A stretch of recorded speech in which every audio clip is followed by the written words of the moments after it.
So I live in a flat with 3 other people: childhood best friend, a guy from my uni course, and his cousin. For the most part we get along really well and rarely have disagreements. However, this has been a real point of contention lately. About 6 months ago I began a relationship with a guy I've known for a couple of years. I know it's still a fairly new relationship, but I really like him. He makes me really happy and we're pretty serious about each other. Up until recently, he would come visit me at my flat 3 to 4 times a week. This was mostly due to the fact that I have chronic fatigue and going on proper dates can be really challenging for me. Instead of going out to dinner or a film or whatever, we'd just chill in my room or the living room, watch TV and get takeout or cook together. I didn't really consult anyone about this bec so say. All the other flatmates have their partners over as often if not more so, and B, he rarely spends the night and usually leaves before 10 p.m. because of his work schedule. So the issue, 2 weeks ago, comes to me and tells me that I need to stop having my boyfriend over because it's starting to get annoying. I asked her why and she said it's irritating to have someone who doesn't live there skulking around all the time.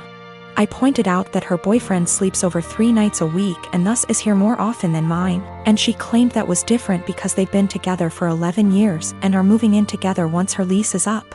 She said she's discussed it with the other flatmates and they've all agreed he needs to stop coming over or he has to chip into the rent, because it's getting ridiculous. Note: nobody else's partner chips in on the rent. I confirmed with the other 2 that yes, this is an agreement they've made. Though my best friend said basically made her agree by threatening to cut off the Wi-Fi and utilities, which are in her name, if she didn't. I asked if this rule applies to everyone, but apparently it's just me. I pointed out that it's unfair and was basically told to deal with it. My potential assholery, I've begun loudly insisting that if my partner isn't allowed to come over, neither is anybody else's. If I answer the door to anyone's partner, I'll send them away. If I come home and someone's partner is there, I'll make a point to mention that I thought we weren't having partners who don't pay rent over anymore. I've asked boyfriend over and over how much rent he's paying and pretend to be affronted and make a fuss when he says he doesn't. Everyone's pretty pissed at me and is telling me I'm being unreasonable. I know I'm being petty, but I think it's unreasonable that there's one rule for me and another for everyone else, and I'm trying to make that point. Am I really the asshole here? Some questions people keep asking. If I knew of something my boyfriend was doing to be annoying / if anyone had told me that he was doing something, I'd have included it. I'm not aware of anything he does, and when I ask why I doesn't like him, I just get a shrug and just do. I will also state I'm bi, and she's never had an issue with any female partners I've had. We don't hang out in the living room much. We literally only use it if there's something we want to watch that I can't get on my bedroom TV and there's nobody else in there. We use the kitchen more often than the living room, but honestly even that isn't that often. We eat far too much takeout pizza rip. A lot of people seem confused, so just clearing up who's who in the situation. The one who brought all this up is not my best friend. Not to get too much into a tangent, but basically just over a year ago I was moving out of halls at university and was looking for a new place, so we decided to move in together. At the same time, a dude from my course was looking for a flat share. We couldn't find a 3-bed but found a really nice 4-bed, and he mentioned his cousin was also looking for somewhere to live, so she got on board too. I only met her last year and we don't really know each other very well. By chronic fatigue I mean chronic fatigue syndrome. Sorry, that's apparently so unclear. I'm the dad of a 25-year-old young girl who I love very much. I've been able to have a good relationship with my daughter and I enjoy my time with her. But there's one thing about her that would give many people pause: she is a diagnosed sociopath. She exhibited odd, disturbing behavior at a young age, and after a serious incident of abuse towards her younger sister, I realized she needed professional help. Throughout her elementary years she struggled heavily, getting in lots of trouble in school for lying, cruelty, and all other types of misbehaviors. With an enormous amount of therapy and support, her bad behavior was minimized as she grew older. She received an ASPD diagnosis at 18, and I had suspected it for long prior. After her aggressive behavior was tamed, her following years were much more fruitful. She's law-abiding, has a decent job and a good education, and has many good friendships and admirers. Especially male admirers. She is very, very charming and adept at attracting guys and maintaining their interest. She uses that old dating guide, The Rules, like a Bible. She currently has a boyfriend of about a year and a half who's crazy about her, and who I have a very strong relationship with. We live in the same area and spend time together regularly. He is a great guy, very kind, funny and intelligent. But I doubt she loves him. We've had some very honest, in-depth discussions about her mental health since her diagnosis. And she's been open with me that she doesn't feel love or empathy towards anyone, even family. When she acted very sad and broken up over the death of one of her closest friends at the funeral, she confessed to me privately that it was all a put-on, and that she felt pretty neutral about the whole thing. She has also stated she has never once felt guilty about anything she's ever done, and doesn't know what guilt feels like.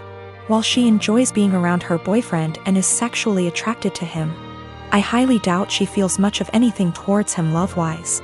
Her boyfriend, who might propose soon, has no idea about her diagnosis. And she's been very upfront with me that she has no plans to ever tell him, thinking it'll scare him away. I've made it clear to her that she needs to tell him the truth before they marry.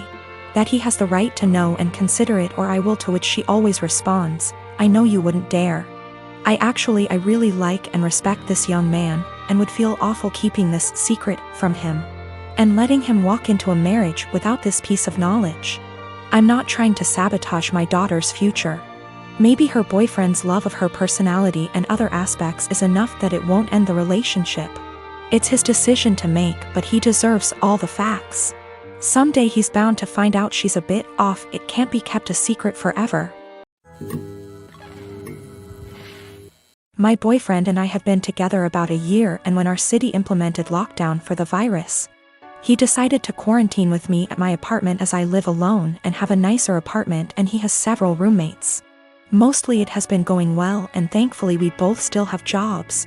Except in the first few weeks I started noticing that the bathroom floor was suddenly always wet around the toilet. The sink is across the room from the toilet, so it's unlikely to be from the sink. At first I thought it might be water, but soon realized that it was definitely pee. I asked boyfriend about it nicely, and he apologized and said sometimes he has bad aim. I asked him to try a little harder, and he said sure. The floor continued to be frequently spattered with piss. And a few weeks later I confronted him about it again, because I think it's pretty gross to step in his pee several times a week. And it seems like an easy thing to fix. If he misses the toilet, I think the very least he could do is make sure to wipe it up with toilet paper or a Clorox wipe. The cleaning supplies even live in a cabinet directly over the toilet. He said sure, sorry, he would try to remember to do that. Another week has passed, and while maybe he's doing this sometimes, I've continued to step in splatters of his pee and wipe it off the floor and clean the floor several times a week. I thought about asking him to just pee into the bathtub or something instead, because I don't understand how you can pee on the floor by accident so often and not notice and not clean it up. Last night I got up to use the bathroom in the middle of the night and absolutely stepped in piss, for the 12,312,301,298th time.